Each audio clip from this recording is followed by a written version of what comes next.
In 1986, the shuttle Challenger exploded about 74 seconds after takeoff, killing all 7 astronauts inside. Or did it?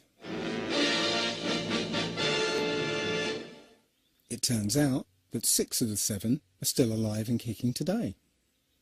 Ellison Onizuka claims to be his identical twin brother, Claude. Yeah, I've got an identical twin brother, Claude, too. The Challenger pilot, Mickey Smith, hasn't even bothered changing his name. He's now Professor Michael J. Smith of University of Wisconsin. Now, Krista McAuliffe was a bit of a sneaky one. She was the Challenger payload specialist, quite famous for being a teacher.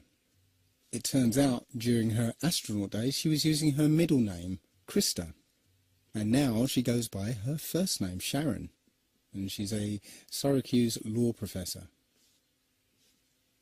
The Challenger commander, Francis Richard Scobie, is now Dick Scobie, which sounds like a rather unpleasant disease, CEO of Cows in Trees Limited. Judith Resnick, the Challenger mission specialist, again hasn't even bothered changing her name. She's a professor at Yale Law. And finally, Ronald McNair, another Challenger mission specialist, claims to be his identical twin brother, Carl McNair. What are the odds?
So there I was, just minding my own business, looking at Google Earth, and this big snow-covered monstrosity is staring me in the face like, why is that covered in snow?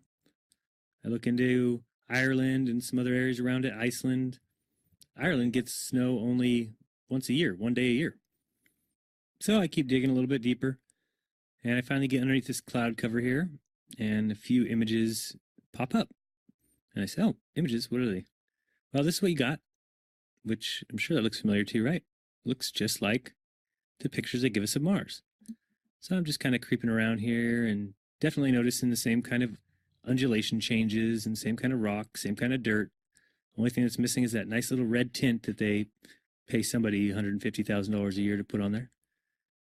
But those mountains, those rocks, definitely exactly like we see on Mars. So I say, I wonder what they're doing out here. What is all this equipment for? I'm sure it can't be NASA, right? Whose orange Hummer is this?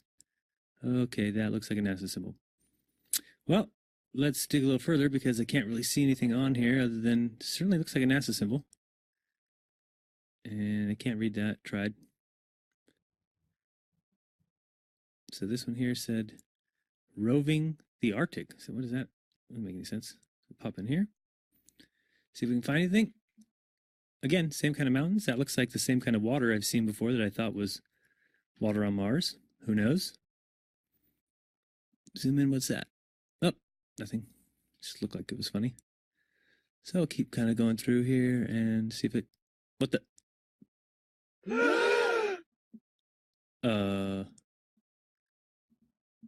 Yeah. So, I think I found out where Mars is, guys.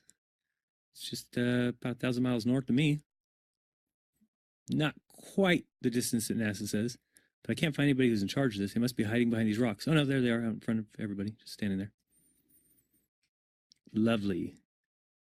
Clown number 1, clown number 2, and clown number 3. Yeah, this is very empty here. Oh, there's one of those ATVs. All right, now we're on to something. Oh, I got another truck. Oh yeah, it says NASA. What's that say? Mars Project? No,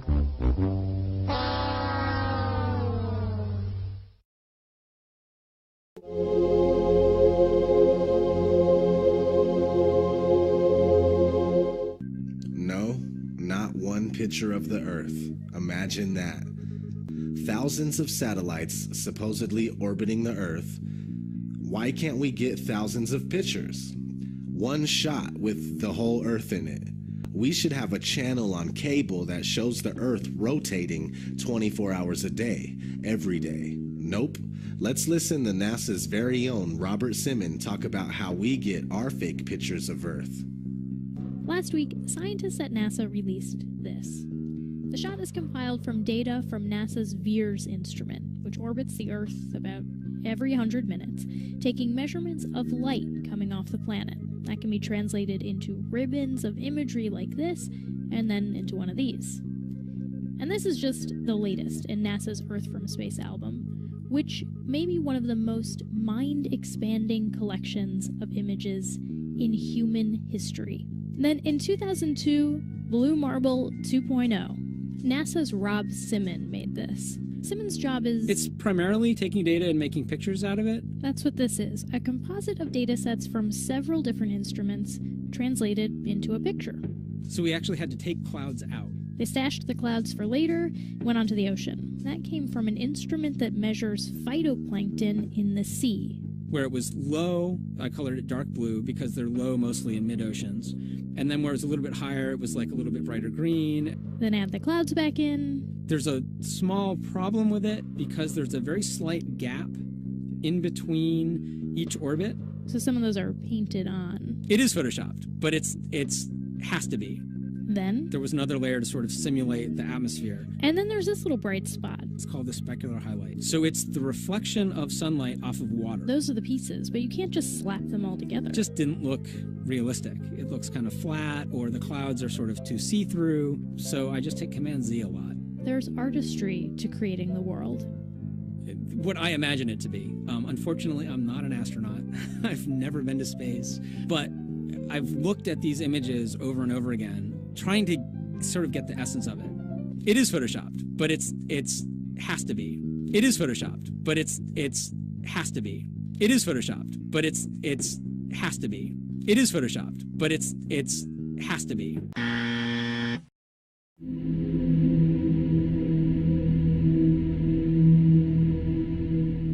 This next-generation spacecraft will enable America to explore beyond low Earth orbit. The kinds of technologies that we're testing out on Space Station are definitely helping us with our goals of going beyond low Earth orbit. Early in the next decade, a set of crewed flights will test and prove the systems required for exploration beyond low Earth orbit. The plan that NASA has is to build a rocket called SLS, which is a heavy lift rocket. It's something that is much bigger than what we have today, and it will be able to launch the Orion capsule with humans on board, as well as landers or other components to destinations beyond Earth orbit. Right now, we only can fly in Earth orbit. That's the farthest that we can go, and this new system that we're building is going to allow us to go beyond and hopefully take humans into the solar system to explore. So the moon, Mars, asteroids, there's a lot of destinations that we could go to, and we're building these building block components in order to allow us to do that eventually. We are headed 3,600 miles above Earth, 15 times higher from the planet than the International Space Station. As we get further away from Earth, we'll pass through the Van Allen belts, an area of dangerous radiation. Radiation like this could harm the guidance systems, onboard computers, or other electronics on Orion. Naturally, we have to pass through this danger zone twice, once up and once back. But Orion has protection. Shielding will be put to the test as the vehicle cuts through the waves of radiation. Sensors aboard will record radiation levels for scientists to study. We must solve these challenges before we send people through this region of space. We must solve these challenges before we send people through this region of space. We must solve these challenges before we send people through this region of space.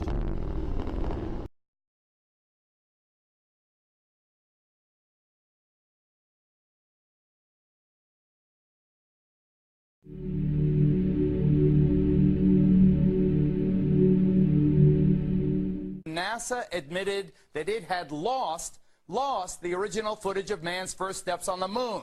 YouTube and watch A Funny Thing Happened on the Way to the Moon.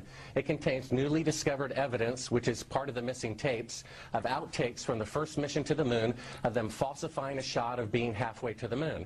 We found never before seen footage of them faking part of the photography, which is in A Funny Thing Happened on the Way to the Moon, which has been licensed 5 times and can only now be viewed on YouTube. Here they discuss the fact that they have turned out the lights and have blocked out sunlight from entering the spacecraft through the other windows, as to not cause any reflected light to fall onto the spacecraft's wall in the foreground. Okay, very good. Well, we shut out the sun coming in some of the other windows into the spacecraft, so it's looking through the number 1 window, and there isn't any reflected light.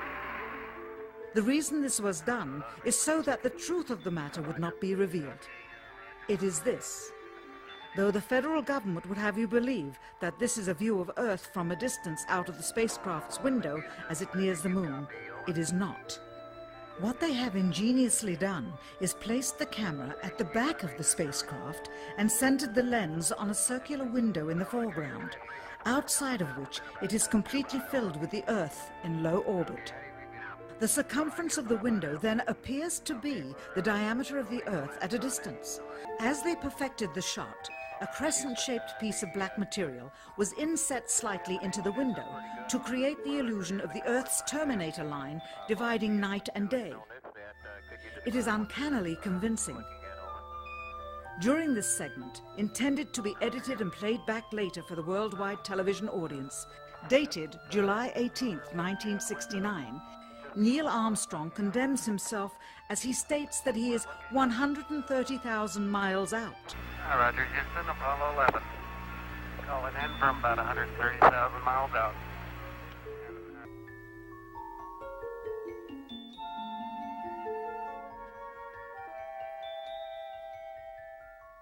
Finally, the iris is opened up and you can see the real location of the camera and the very bright and near Earth out the window.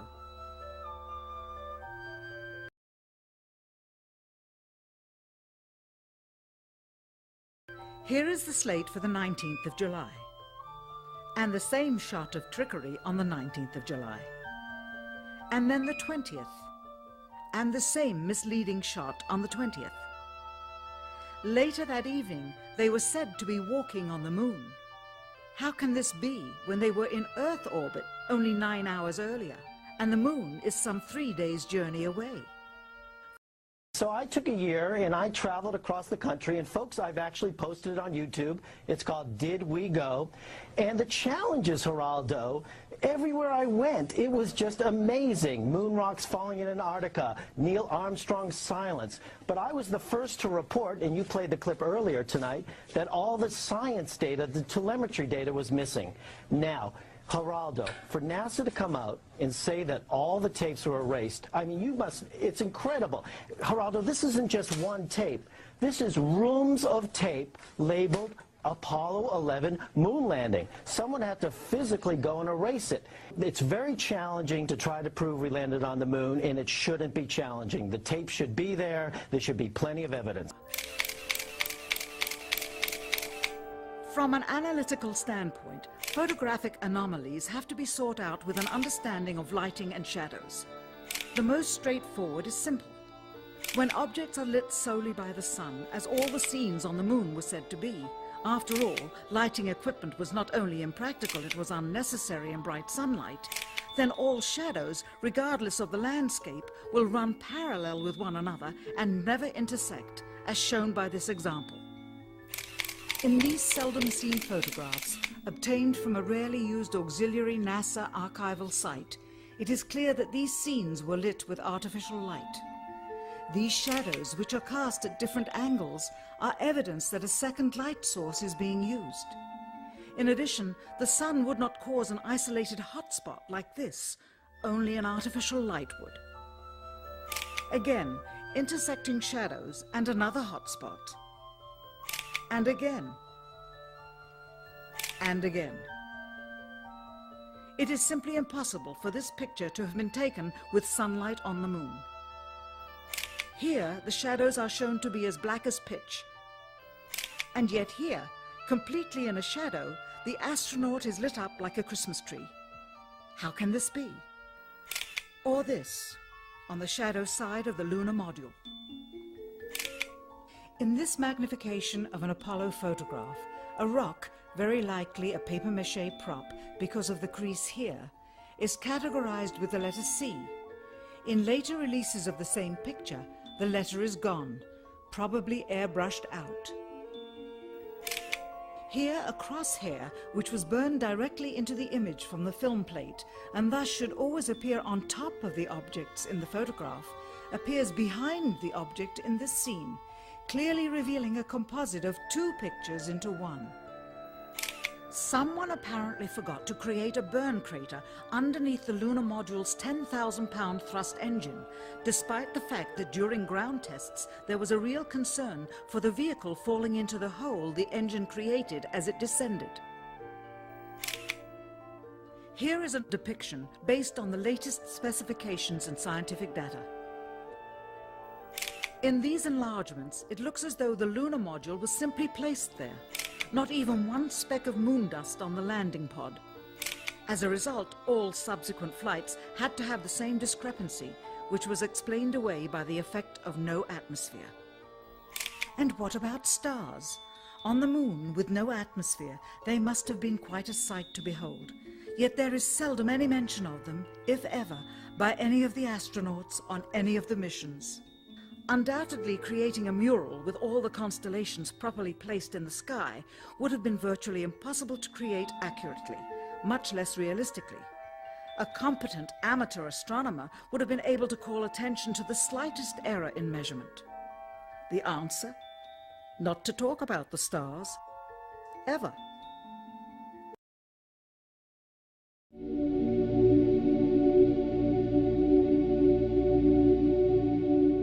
We were never able to see stars from the lunar surface or on the daylight side of the moon by eye without looking through the optics.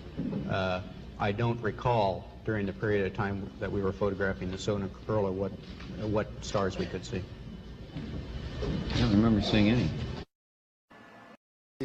sky is deep black when viewed from the moon, as it is when viewed from cislunar space, the space between the Earth and the moon. And we could not see stars.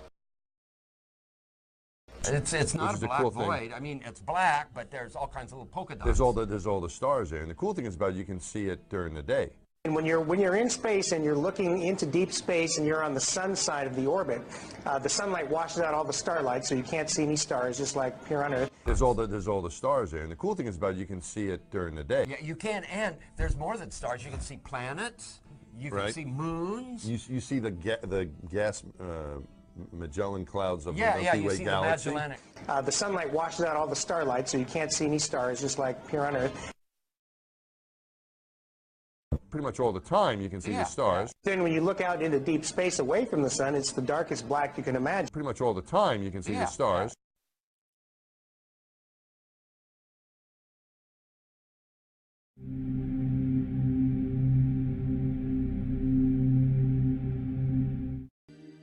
You would think there are rules on the International Space Station.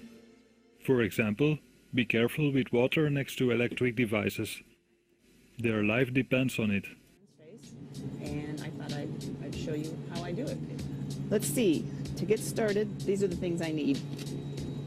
A bag of warm water, a little no-rinse shampoo, towel, and my comb. What I like to do is start by just putting some hot water, squirting it onto my scalp. And I have a mirror here so I can kind of watch what I'm doing. Sometimes the water gets away from you, and you try and catch as much as you can. Here I am, and I got my water. So first of all, I'd like to show you how water behaves in weightlessness, which is kind of interesting. Of course, it doesn't fall down like it does on Earth, and it kind of tends to stick to your skin because of surface tension.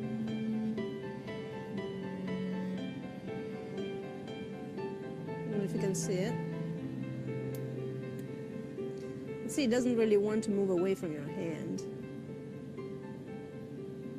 just because of that surface tension effect. We have power bricks. You see all these things, this blue bricks for power supply. Just because it's a little bit difficult to control.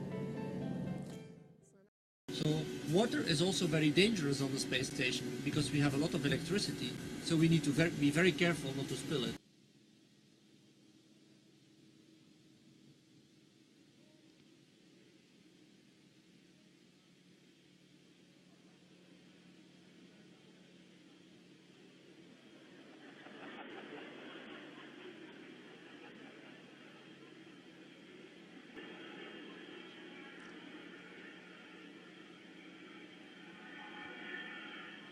It's getting nice and wet.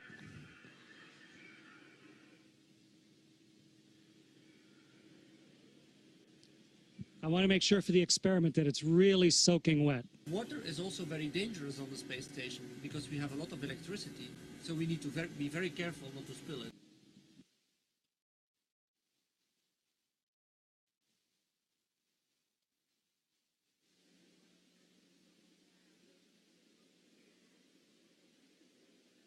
Okay. So we need to be very careful not to spill it. So I have a soaking wet washcloth here floating in front of me. Oh, there's one ball of water floating around. I'll put it on the washcloth. Okay. So we need to be very careful not to spill it. So here's a soaking wet washcloth. Get the microphone so you can hear me while I'm talking. And now let's start wringing it out. Right? It's really wet.